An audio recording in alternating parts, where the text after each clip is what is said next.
আহ্বান জনাইছো ইয়াৰ মই আহ্বান জনাইছো তিনিআখৰ ইটাচিন প্ৰাথমিক বিদ্যালয়ৰ প্ৰাক্তন প্ৰধান শিক্ষক মাননীয় নম্বৰ মোহাম্মদ ৰাজু আলী আবিৰ আলী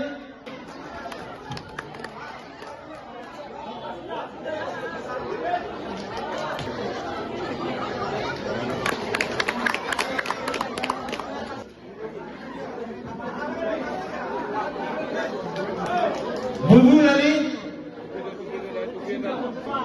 হুদুল আলী মেজৰ আলী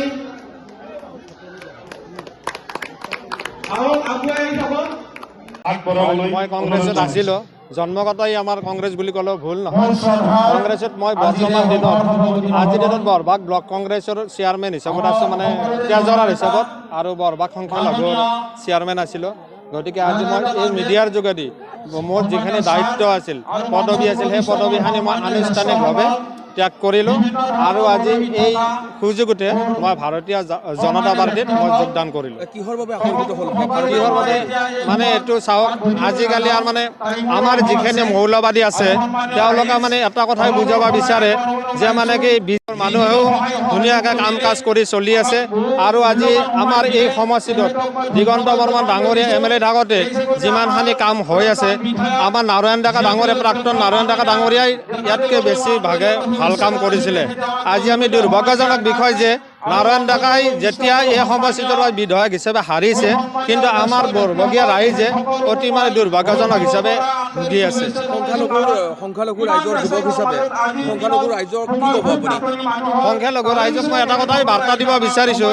যে বিজেপি মানে কোনো হিন্দুত্ব দল নহয় বিজেপি চৰকাৰ থাকিলে আমাক যিখিনি সংখ্যালঘু সমাজত যিখিনি দায়িত্ব দিছে যিখিনি চৰকাৰী আঁচনি দিছে সেই আঁচনিখিনি বহুত ধুনীয়া হিচাপে পাইছে মিঠাচাৰী ৰাজনীতিৰ সেইবিলাক প্ৰভাৱ আৰু বিভিন্ন প্ৰলোভন বা বিভিন্ন মিছা প্ৰতিশ্ৰুতি বা আমাৰ বিশেষকৈ বৰক্ষেত্ৰী অঞ্চলৰ সংখ্যালঘু লোকক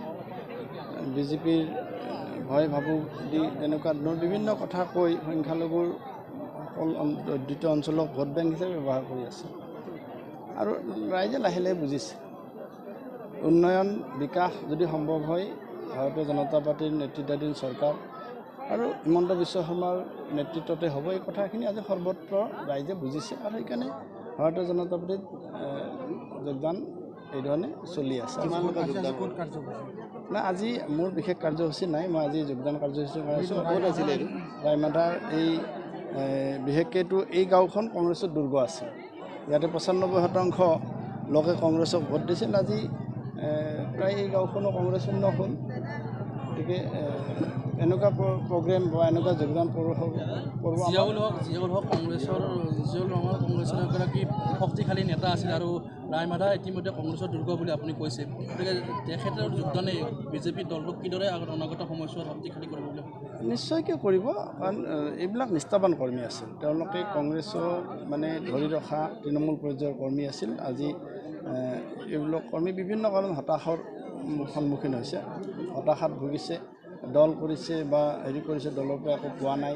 বা দলৰ পৰাতো একো পোৱাই নাই মানে বিপদ আপদতো নেতাবিলাকক লগ নাপায় সেইকাৰণে এইবিলাক মানুহে এতিয়া হতাশাত ভুগি আৰু বিকাশ